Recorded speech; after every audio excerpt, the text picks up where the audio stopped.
What's up guys, Kizzle here and welcome back to another episode of this Crystal Palace FIFA 16 career mode. As you can see, it's deadline day. I'm not expecting a lot of business to be done. We've brought in all of the major targets that we wanted, a holding midfielder, a couple of centre backs. We've managed to do that and we've assembled a pretty decent squad so far. So I'm not expecting any major things to happen. There were a few major deals, as you can see. Sergio Aguero has joined Bayern Munich, and in the other direction, Lewandowski has joined Manchester City. So lots of movements in terms of world-class strikers. Some big deals have gone through. I think both of those were around 50 million. Actually, there you go. You can see the prices on the screen there. But Verratti as well, from PSG to Manchester United. So Premier League clubs certainly weren't shying away from spending any money. We didn't really have a big budget. We got a couple of million after the sale of Sacco. As I say, we brought in Coquelin, Mark Bartra, Vestergaard, people like that, everybody that we wanted to do. So this episode, purely we want to build on the good form that we showed in the last one. After a really disappointing start, 2 defeats on the opening 2 games, we managed to get a good win at the Emirates and we held Liverpool to a draw. We could have nicked that at the end, but it wasn't quite to be. We did, however, send a lot of inquiries just to sort of dip our toes in the water, so to speak, in terms of deals. We inquired Jonjo Shelvey, Gylfi Sigurdsson, Bentaleb, a lot of other players, and a lot of the players that you guys have suggested as well. But the deals, we just either didn't have the budget, the players weren't interested, or something along those lines stopped the transfer going through. So a very quiet deadline day, but I'm not going to complain about that. Now it's time to get back into match action, and we have another very tricky fixture as we face Chelsea at Stamford Bridge. As you know, last year I think Sincraven on his debut scored the winner in this fixture, and we managed to come away with all 3 points. Hopefully we can do that again. Unfortunately for us, Chelsea are doing a little bit better than what they're doing in real life at the minute.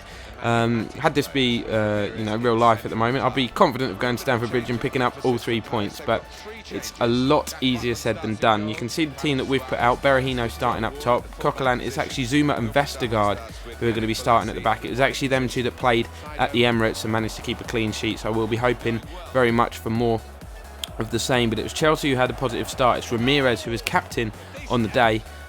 Just showing some good footwork on the edge of the box, getting the shot away, but it wasn't an amazing effort, didn't cause us any problems. And then at the other end, we have an effort of our own. Looks to be heading in. It looked like a good block, but on closer inspection, it was Coquelin's effort. Definitely destined for the top corner. It hits Yannick Bolasie in the face. So a fortunate break for Chelsea. We managed to block our own goal-bound shot, but what can you do, eh? Bolasie then comes forward down the left. He touches it inside to Pap Suarez of all people, who turns his man, gets a shot away from a really tight angle. Very unlikely to score from there, but he does win us a corner as Courtois is forced to turn the ball behind, and then it's headed away. Suarez keeps the attack alive. You can see it's Wilfried Zaha on the ball here, finds Berahino, and with very little backlift, he lets rip from 20 yards, and the ball finds its way into the bottom corner. Courtois got absolutely nowhere near it, and we find ourselves 1-0 up at Stamford Bridge. Absolute scenes in that away end behind us, but a really excellent finish. You see no curve on the ball whatsoever, pretty much like an arrow into that bottom corner. Courtois, despite the despairing dive, couldn't get near it.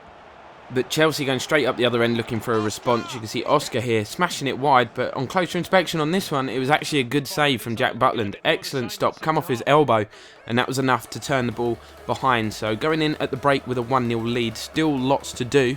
As expected, we were expecting Chelsea to come flying out the blocks to look for an equaliser straight away. It was actually us who had the first effort on goal. It's a poor effort though. Sincraven looked to open up his body and just finesse it into that far corner, but he got like zero power on the shot on Courtois. Could have thrown his hat on it, to be honest, but Chelsea come dancing through. I think it was Cuadrado that went past his man, and what a save that is from Butland.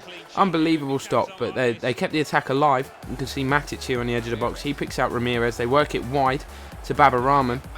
Matic fizzes the ball into Pedro, who goes past his man, stands it up, and this time the ball is turned behind. It was an excellent block, actually, just in front of the keeper from Vestergaard. I'm not sure if Butland would have got near it.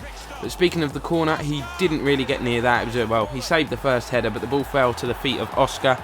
Probably the only player alive in the box to that loose ball.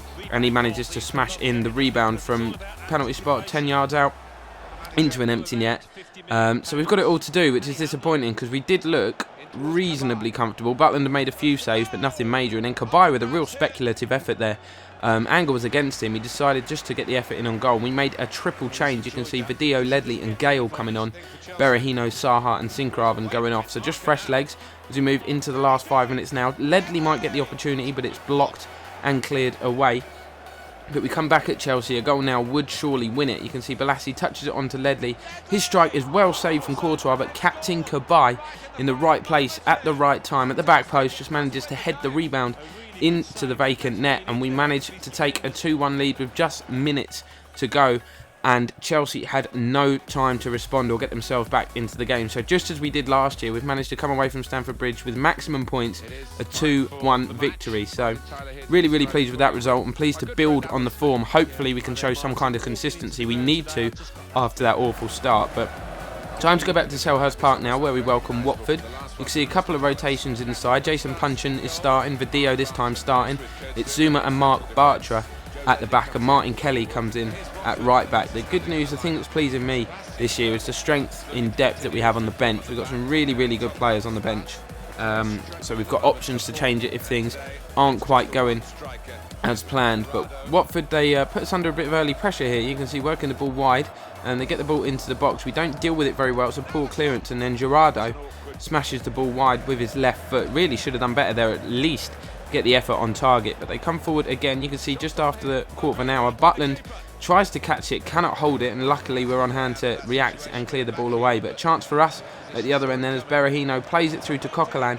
Looked like he was going to get his first Palace goal, but it's a super save from the Watford keeper. I think it's Aurelio Gomez actually, who made the stop. The corner comes in, Zuma gets his head to it, but it didn't threaten the goal at all. So it wasn't the most entertaining first half. You can see we're in stoppage time now. The ball is chipped through by Ledley to Punch, and he takes a tumble in the box, and according to the referee there was enough contact there to give the penalty. It's difficult to see from this angle. It just looked like there was a little coming together. Punch and certainly goes down. Referee points to the spot. That's all that matters, and Cabaye dispatches the penalty beautifully, smashing it into that top corner. So we're going to go in 1-0 up at the break because there is literally seconds remaining. We're deep into first half stoppage time. It's actually not Aurelio Gomez in goal, my mistake. But whoever's in goal is not getting near that penalty. It's a super, super penalty. So 1-0 at the break, as I said. 45 minutes just to do a professional job on Watford here. It's a game, no disrespect, that we should expect to win anyway, especially this year where our expectations are to now qualify for Europe. Jason Punchin early in the second half takes a shot from probably 40 yards, and it actually was very, very close. You did wonder why he was shooting from there. He had very little option, but it did have some dip at the last minute, and keeper was more comfortable than I think he should have been with that effort. He didn't react at all. But speaking of reactions, at the other end, Jack Butland makes another fantastic stop. He's been in decent form. The main mistake he'd made is throwing it out to Alexis Sanchez in the last episode, but other than that, in terms of shot stopping, he has been almost faultless. But you can see here, Coquelin is alive. He pounces on the defender who's just dallying on the ball in possession.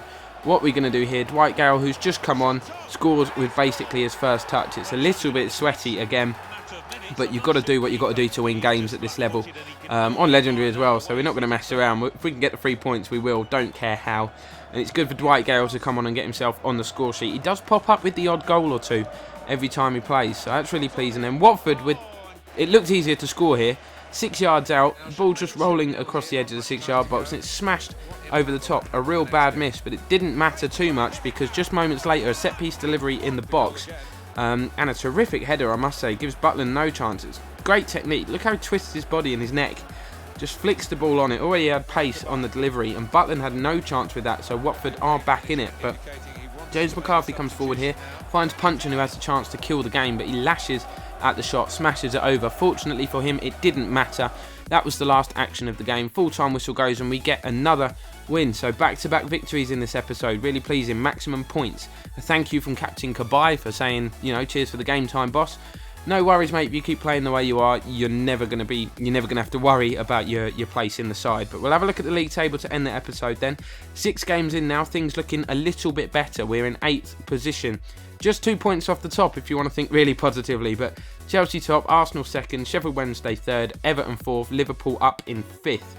that makes up the European places. You can see West Ham struggling without a win down at the bottom. Sunderland and Middlesbrough are the other two teams that occupy the relegation places. So starting to show a bit of form now, a bit of consistency, which is what we came to expect at the start of the season. So things are going well. That's going to bring this episode to a close, guys. Make sure you give it a thumbs up if you're enjoying the series. Subscribe if you're new to the channel. You can follow me on Facebook and Twitter. Links will be down below.